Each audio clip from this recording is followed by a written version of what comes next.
परिचय।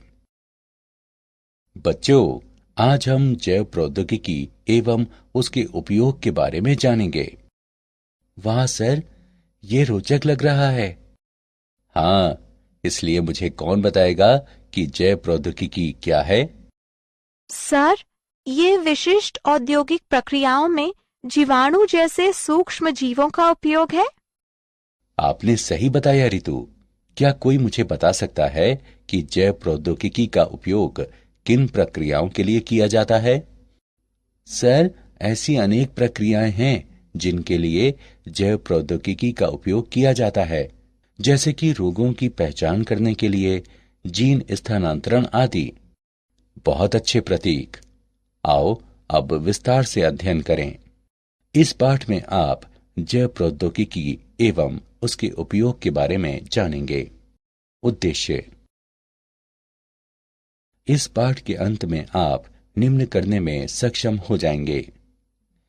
कृषि में जैव प्रौद्योगिकी के उपयोगों की व्याख्या करना। चिकित्सा में जैव प्रौद्योगिकी के उपयोगों की व्याख्या करना। जीन चिकित्सा की व्याख्या करना। आणविक निदान का वर्णन करना। पारजीवी जंतुओं और उनके उपयोगों की व्याख्या करना और नैतिक मुद्दों की चर्चा करना। कृषि में जैव प्रौद्योगिकी का उपयोग। विशिष्ट उपयोगों हेतु किसी उत्पाद को बनाने या रूपांतरित करने, पौधों या जंतुओं में सुधार करने के लिए जीवाणु, वायरस, कवक, यीस्ट, जंतु कोशिका, पादप कोशिका आदि जैसे सजीव जीवों का उपयोग करने वाली प्रौद्योगिकी के रूप में जैव प्रौद्योगिकी को विस्तार से परिभाषित किया जाता है। कृषि में जैव प्रौद्योगिकी एक कारगर तरीका है जिसके द्वारा उन फसलों को तैयार किया जाता है जो हमारे बदलते वातावरण में बेहतर प्रदर्शन कर सकें। इनमें से कुछ पीड़क प्रतिरोधी, शाकनाशी प्रतिरोधी, सूखा प्रतिरोधी, लवण सहनशील, ऊष्मा प्रतिरोधी फसलों का विकास शामिल है। जब प्रयोगशाला में एक जीव के जीन को दूसरे जीव को सुधारने या परिवर्तित करने के लिए अभिप्राय पूर्वक स्थानांतरित किया जाता है तो आनुवंशिकता रूपांतरित जीव यानी जीएमओ का निर्माण होता है। आनुवंशिकता रूपांतरित जीवों का उपयोग।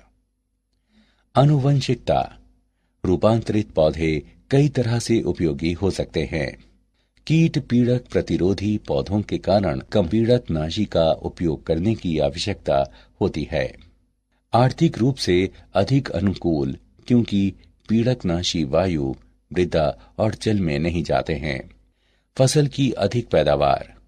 आनुवंशिकता रूपांतरित फसलों को उन विटामिनों से भरपूर बनाया जा सकता है जिनकी कुछ प्रधान किस्मों में कमी हो सकती है। कृषि में जैव प्रौद्योगिकी का उपयोग।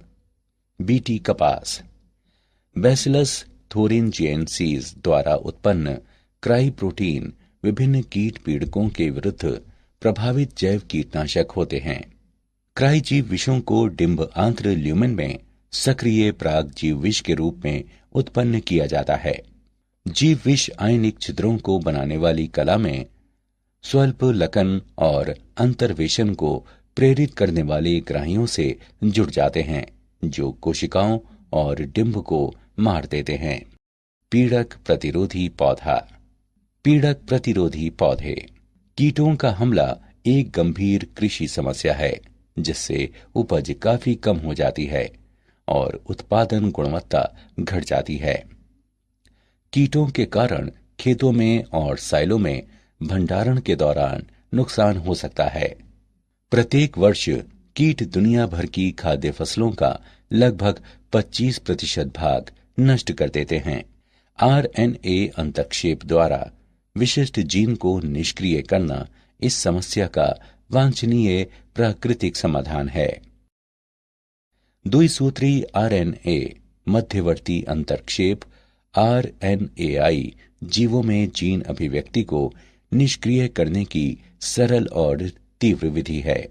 किसी जीन का निष्क्रिय होना आरएनए का छोटे छोटे आरएनए में निम्नीकरण का परिणाम है, जो समजात दूत आरएनए को लक्षित करने के लिए रिबोन्यूक्लिएज को सक्रिय करते हैं। औषधियों में जैव प्रौद्योगिकी का उपयोग। आनुवंशिकता। निर्मित इंसुलिन। इंसुलिन एक हार्मोन है जो अग्नाशय द्वारा उत्पन्न होता है और जो ग्लूकोज के स्तर को नियंत्रित करता है। इंसुलिन 2 पॉलीपेप्टाइड श्रृंखलाओं का बना होता है, श्रृंखला ए और श्रृंखला बी, जो आपस में डाइसल्फाइड सेतुओं द्वारा जुड़ी होती है। बीटा कोशिकाओं में इंसुलिन प्राक हार्मोन कन्वर्टेज तथा एक्सोप्रोटीएज कार्बोक्सी पेप्टाइडेज ई कहलाने वाले प्रोटीन अपघटक एंजाइम की क्रिया द्वारा प्राक इंसुलिन पूर्ववर्ती अणु से संश्लेषित होता है। प्राक इंसुलिन के ये रूपांतरण अणु के केंद्रीय भाग अर्थात सी पेप्टाइड को प्राक इंसुलिन के सी और एन अंतस्थ सिरों से हटा देते हैं। शेष पॉलीपेप्टाइड बी और ए श्रृंखलाएं आपस में डाइसल्फाइड बंधों द्वारा जुड़ी होती हैं। परिपक्व इंसुलिन में सी पेप्टाइड उपस्थित नहीं होता है। जीन चिकित्सा। आनुवंशिक दोषों को सही करने के क्रम में अनुपस्थित या दोषपूर्ण जीन की जगह कोशिकाओं में सामान्य जीनों को प्रवेश कराना जीन चिकित्सा कहलाती है। एक कोशिका के जीनोम में नया जीन प्राप्त करने के लिए इसे संवाहक कहलाने वाले एक अणु में किया जाना चाहिए। वर्तमान में उपयोग किए जा रहे सबसे सामान्य संवाहक विषाणु हैं, जो प्राकृतिक रूप से आक्रमणकारी कोशिकाएं हैं और अपने आनुवंशिक पदार्थ को कोशिका के जीनोम में प्रवेश कराती हैं। एक संवाहक के रूप में विषाणु का उपयोग करने के लिए विषाणु के जीनों को हटाकर कोशिका के लिए निर्धारित नए जीन को प्रतिस्थापित किया जाता है। जब विषाणु कोशिका पर हमला करेगा तो ये अपने आनुवंशिक पदार्थ प्रवेश कराएगा। एक सफल स्थानांतरण के परिणाम स्वरूप लक्षित कोशिका में अब नया जीन होगा, जो दोषपूर्ण जीन द्वारा उत्पन्न समस्या को सही करेगा। विषाणु जिनका संवाहकों के रूप में उपयोग किया जा सकता है उनमें शामिल हैं रेट्रोवायरस जैसे HIV, एडिनोवायरस, एडिनो संबंध वायरस और सरल परिसप्र विषाणु। आणविक निदान। किसी ऊतक या तरल में प्रोटीन, DNA, RNA जैसे अणुओं के अध्ययन द्वारा रोगों की पहचान करने की प्रक्रिया आणविक निदान कहलाती है। आणविक निदान और चिकित्सा है रोगों के आणविक कारणों का पता लगाने, निगरानी और उपचार करने में उन्नत विशिष्ट जनसंख्याओं की ओर औषध विकास और लक्षित औषधियों के मार्गदर्शन के लिए बायोमार्कर का उपयोग। औषध प्रतिक्रिया, औषध उपापचय, प्रतिकूल प्रभाव और रोग प्रगति को प्रभावित करने वाली आनुवंशिक विभिन्नताएं। औषध या नैदानिक संयोजन का विकास और चिकित्सीय उपयोग। उभरती हुई फार्मेकोजिनोमिक और आणविक नैदानिक प्रौद्योगिकी, नैदानिक और व्यक्तिगत चिकित्सा में विनियामक मुद्दे। पारजीवी जंतु, ट्रांसजेनिक एनिमल्स, जंतु जिनकी आनुवंशिक विशेषताओं को एक रूपांतरित जीन द्वारा या आनुवंशिक प्रौद्योगिकी की तकनीक का उपयोग करके दूसरे जीव से प्राप्त जीन के अंतर्वेशन द्वारा बदल दिया गया है, पारजीवी जंतु कहलाते हैं। पारजीवी जंतुओं के उत्पादन के सामान्य कारण हैं। कुछ पारजीवी जंतुओं का विशिष्ट आर्थिक लक्षणों के लिए उत्पादन किया जाता है। उदाहरण के लिए पारजीवी पशुओं को विशिष्ट मानव प्रोटीन युक्त दूध उत्पन्न करने के लिए बनाया गया था, जो मानव वातस्फीति के उपचार में सहायता करती है। उदाहरण के लिए हार्वर्ड वैज्ञानिकों को ऑनकोमाउस या हार्वर्ड माउस कहलाने वाले आनुवंशिकता निर्मित चूहा बनाने में प्रमुख वैज्ञानिक सफलता मिली, जिसमें विभिन्न मानव कैंसरों के विकास को बढ़ावा देने वाला जीन है। पारजीवी जंतुओं का उपयोग। मानव कल्याण के लिए इन जंतुओं के लाभों को निम्न क्षेत्रों में वर्गीकृत किया जा सकता है। कृषि, औषधि और उद्योग। कृषि उपयोग। प्रजनन। पारंपरिक प्रजनन अधिक समय लेने वाला मुश्किल कार्य है। जैव प्रौद्योगिकी के उपयोग से कम समय में और अधिक परिशुद्धता के साथ जंतुओं में विशेषताओं को विकसित करना संभव हो गया है। इसके अलावा उपज बढ़ाने के लिए किसानों को एक आसान तरीका भी प्रदान करता है। गुणवत्ता। परजीवी गायें अधिक दूध उत्पन्न करती हैं या कम लैक्टोज या कोलेस्ट्रॉल वाला दूध उत्पन्न करती हैं। सूअर और पशु जिनमें अधिक मांस होता है, भेड़ जो अधिक ऊन देती हैं। रोग प्रतिरोध।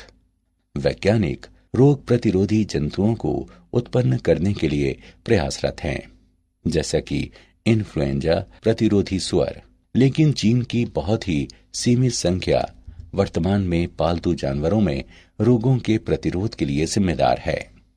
चिकित्सा उपयोग। जीनो ट्रांसप्लांटेशन। परजीवी स्वर प्रत्यारोपण अंगों की कमी को पूरा कर सकते हैं। पोषण संपूरक और औषधियां। इंसुलिन, वृद्धि हार्मोन और रुधिर स्कंदन रोधी कारकों को परजीवी गाय, भेड़ या बकरी के दूध से शीघ्र ही प्राप्त किया जा सकता है या पहले से ही प्राप्त किया जा चुका है। मानव जीन चिकित्सा। मानव जीन चिकित्सा में जीन की दोषपूर्ण प्रतिलिपियों वाले व्यक्ति के जीनोम से जीन की सामान्य प्रतिलिपि जोड़ना शामिल है। 5000 नामित आनुवंशिक रोगों के उपचार की संभावना बहुत अधिक है और परजीवी जंतु एक महत्वपूर्ण भूमिका निभा सकते हैं। औद्योगिक उपयोग। सन 2001 में कनाडा में नेक्सिया जैव प्रौद्योगिकी के 2 वैज्ञानिकों ने दूध पिलाने वाली बकरियों की कोशिकाओं में स्पाइडर जीन को आपस में जोड़ दिया। बकरियों ने अपने दूध के साथ रेशम निर्माण आरंभ कर दिया और बाल्टी में अपने शरीर से महीन रेशम के सूत्रों को स्रावित किया। दूध से पॉलीमर सूत्रों को निकालकर और उनको धागों में बुनकर वैज्ञानिक एक हल्का, कठोर, लचीला पदार्थ बना सकते हैं, जिसका उपयोग सैन्य वर्दी, चिकित्सा में सूक्ष्म सीवन और टेनिस रैकेट के तार जैसे अनुप्रयोगों में उपयोग किया जा सकता है। नैतिक मुद्दे। जीवों के आनुवंशिक रूपांतरण के तब अप्रत्याशित और अवांछनीय प्रभाव हो सकते हैं जब ऐसे जीवों को पारिस्थितिकी तंत्र में सन्निविष्ट कराया जाता है। जन सेवाओं के लिए ऐसे जीवों के रूपांतरण और उपयोग से अनुमत एकस्व की समस्याएं भी उत्पन्न हुई हैं। इसलिए भारत सरकार ने संगठन स्थापित किए हैं जो आनुवंशिक रूपांतरण की वैधानिकता और जनसेवा के लिए आनुवंशिकता रूपांतरित जीवों के सन्निवेश की सुरक्षा के बारे में निर्णय लेने के लिए अधिकृत हैं। ऐसा ही एक संगठन आनुवंशिक अभियांत्रिकी संतुति समिति यानी GEAC है। सन 2001 और 2002 में भारत में 93 मिलियन टन चावल का उत्पादन हुआ और 2011 और 2012 तक सरकार का लक्ष्य 129 मिलियन टन चावल उत्पादन का है। बायोपायरेसी।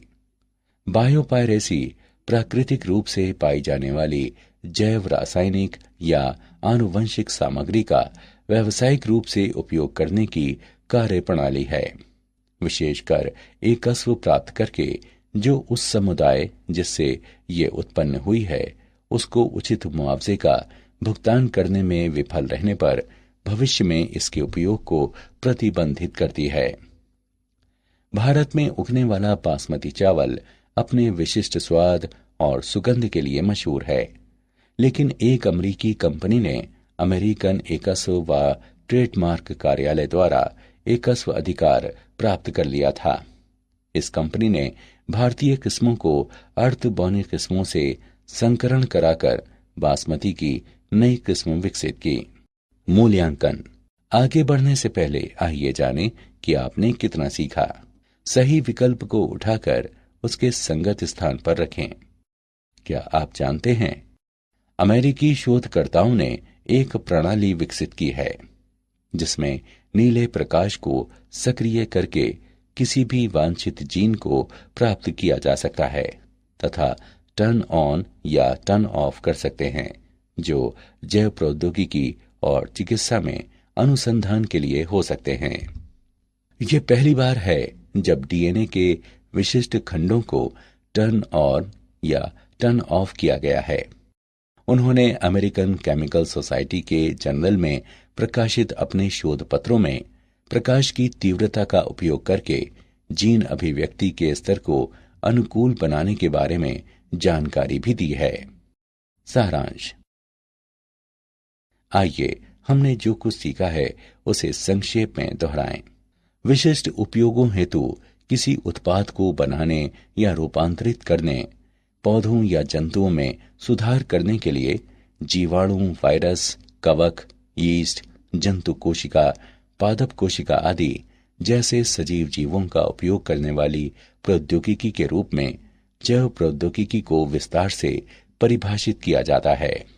आरएनए अंतर्क्षेप द्वारा विशिष्ट जीन को निष्क्रिय करना कीट हमले की समस्या का वांछनीय प्राकृतिक समाधान है। आनुवंशिक दोषों को सही करने के क्रम में अनुपस्थित या दोषपूर्ण जीन की जगह कोशिकाओं में सामान्य जीनों को प्रवेश कराना जीन चिकित्सा कहलाती है। किसी ऊतक या तरल में प्रोटीन, डीएनए, आरएनए जैसे अणुओं के अध्ययन द्वारा रोगों की पहचान करने की प्रक्रिया आणविक निदान कहलाती है।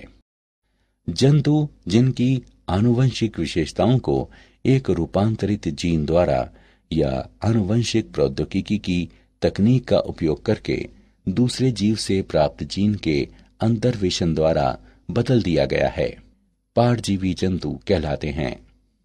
भारत सरकार ने संगठन स्थापित किए हैं जो आनुवंशिक रूपांतरण की वैधानिकता और जन सेवा के लिए आनुवंशिकता रूपांतरित जीवों के सन्निवेश की सुरक्षा के बारे में निर्णय लेने के लिए अधिकृत हैं।